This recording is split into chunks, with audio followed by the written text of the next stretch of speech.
El presidente Joe Biden enfrenta una rebelión interna por parte de legisladores demócratas que públicamente le piden que abandone la carrera presidencial, incluso cuando su campaña intenta proyectar un mensaje de que el presidente seguirá peleando por su reelección. Al menos 34 demócratas piden su retiro. Los intensos bombardeos y combates en la Franja de Gaza empeoran la crisis humanitaria en la región. Con las altas temperaturas del verano, los residentes enfrentan escasez de agua potable y la OMS informó que se ha detectado el virus de la polio en aguas residuales de Han Yunis y Deir al-Balah. En Venezuela, a pocos días de las elecciones, la oposición denuncia un aumento de la represión, mientras Nicolás Maduro acusó a la Plataforma Unitaria Democrática, que respalda a Edmundo González Urrutia, de planear supuestos fraudes y tratar de manchar el proceso electoral, una acusación que la oposición desmiente. Tenemos reporte desde Caracas. Bienvenidos a esta nueva edición de noticias aquí en France 24 en español. Les saluda Jorge Hurtado. Varias recaudaciones de fondos para la campaña de reelección del presidente estadounidense Joe Biden están suspendidas, según la agencia Reuters. Son más de 30 los legisladores demócratas que piden a Biden que abandone sus intenciones de competir por la presidencia del país. La campaña de Biden publicó una declaración del presidente diciendo que esperaba con ansias retomar la campaña la próxima semana después de haber estado aislado por COVID-19. Veamos. Desde Hawái hasta Nueva York, más de 30 representantes demócratas en el Congreso le han pedido a Joe Biden que se retire de la carrera presidencial. Entre ellos se encuentra Seth Moulton, un aliado cercano del presidente que lo describe en un artículo del Boston Globe como un mentor y amigo. Sin embargo, para Moulton, su viejo profesor ya no es el mismo. Lo vi en un pequeño grupo de Normandía con motivo del 80 aniversario del Día D por primera vez. No pareció reconocerme. Por supuesto, eso puede pasar con la edad, pero cuando vi el desastroso debate de hace unas semanas, debí admitir que lo que vi en Normandía era parte de un problema más profundo.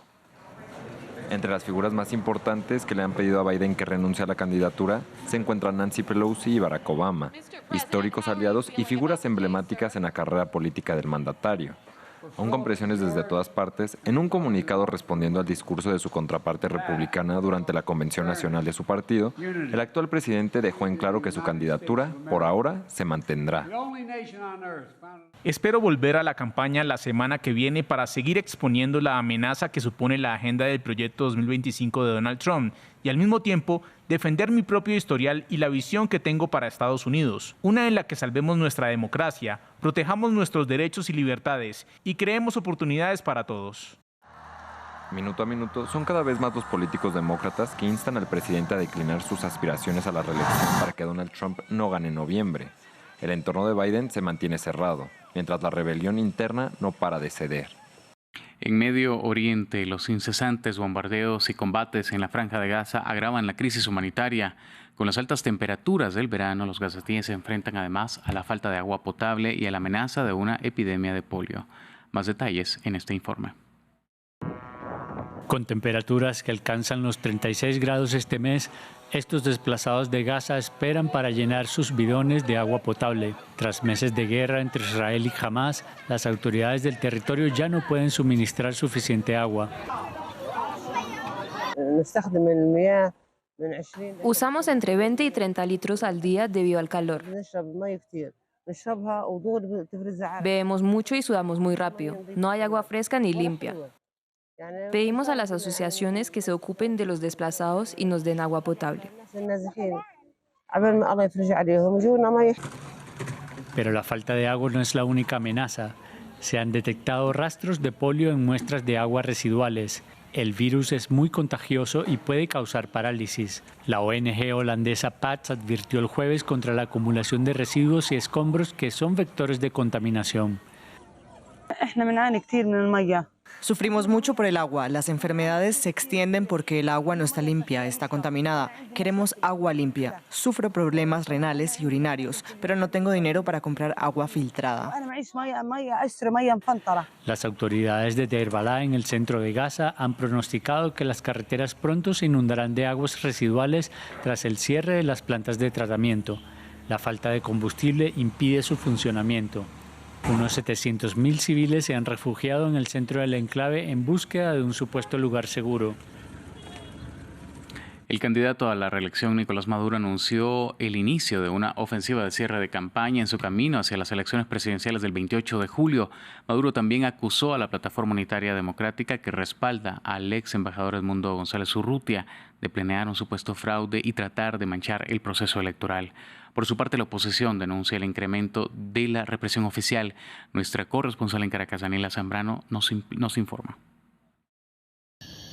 En las últimas horas, la oposición ha denunciado el aumento de la persecución política y el hostigamiento a militantes y activistas del comando de campaña del candidato Edmundo González Urrutia, que lidera la dirigente opositora María Corina Machado. Según cifras de la ONG Foro Penal Venezolano, en lo que va de año se han producido más de 124 detenciones arbitrarias y más de 100 están vinculadas a este comando de campaña. Por su parte, el presidente Nicolás Maduro ha denunciado un supuesto plan de la oposición para desconocer los resultados del próximo 28 de julio e incluso involucra a los medios de comunicación en este supuesto plan. En las últimas horas, el presidente Nicolás Maduro ha elevado el tono en la campaña al asegurar que prácticamente la paz del país depende de su reelección, que de lo contrario podría desatarse una guerra civil o un baño de sangre en el país. La Comisión Interamericana de Derechos Humanos se ha pronunciado para condenar el ataque del que fue víctima la dirigente María Corina Machado cuando sus vehículos fueron vandalizados y el cable de los frenos cortado de una de las camionetas en las que se trasladaba durante su gira por Barquisimeto, Estado Lara.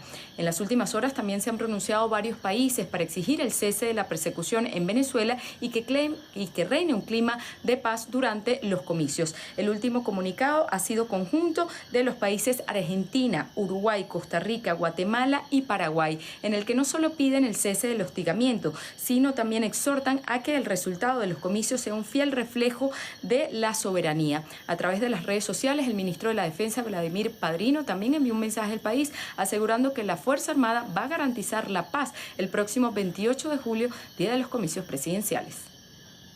Vamos a Centroamérica. En Panamá, el gobierno espera comenzar a los vuelos de deportación para migrantes que cruzaron la peligrosa selva del Darién en 2 o 3 meses. Esto según anunció Roger Mojica, jefe de migración del país. Este programa, financiado por Estados Unidos bajo un reciente acuerdo, está en fase de planificación mientras ambos países coordinan los requisitos necesarios. El nuevo presidente panameño, José Raúl Mulino, prometió controlar la situación migratoria y mejorar la seguridad en la región del Darién, que el año pasado vio un récord de 500.000 de migrantes. En lo que va de este año, unas 213.000 personas han cruzado la selva, muchas de ellas niños. Volker Turk, alto comisionado para los derechos humanos de Naciones Unidas, finalizó su visita a Guatemala el viernes. En una declaración, el funcionario expresó su preocupación por la situación de derechos humanos en Nicaragua y El Salvador. En el caso nicaragüense, por la persecución a los opositores, y en el salvadoreño, por la guerra contra las pandillas del gobierno de ese país. Los detalles a continuación. Los derechos humanos en Centroamérica, una situación que alerta a la comunidad internacional. Durante su visita a Guatemala, Volker Turk, alto comisionado de las Naciones Unidas para los Derechos Humanos, expresó su preocupación sobre la situación en Nicaragua y El Salvador. En el caso nicaragüense, las alarmas están encendidas debido a la persecución política contra opositores de parte del oficialismo de Daniel Ortega. Evidentemente estamos en contacto con defensores de derechos humanos de Nicaragua, pero está muy claro que la situación, una vez más, también es un asunto de derechos humanos y de preocupación internacional. Ortega, quien lleva 17 años en el poder, ha intensificado la persecución contra sus opositores tras las fuertes protestas de 2018 por el descontento social hacia la administración del presidente. En ese año, la Corte Interamericana de Derechos Humanos contabilizó que las manifestaciones dejaron un saldo de más de 355 muertos y más de 100.000 exiliados. También desde la región, El Salvador fue uno de los temas mencionados por Turk. También en El Salvador, por supuesto, el tema de la violencia es muy grave, pero la única forma de hacer frente a esta violencia es respetando los derechos humanos. La crisis de violencia en El Salvador ha sido combatida por Nayib Bukele desde 2022, a través de una polémica guerra contra las pandillas que ha llevado tras las rejas a más de 81.000 presuntos pandilleros, un hecho cuestionado por la comunidad internacional y organismos de derechos humanos. Llegamos al final de esta edición, nos vemos en la próxima.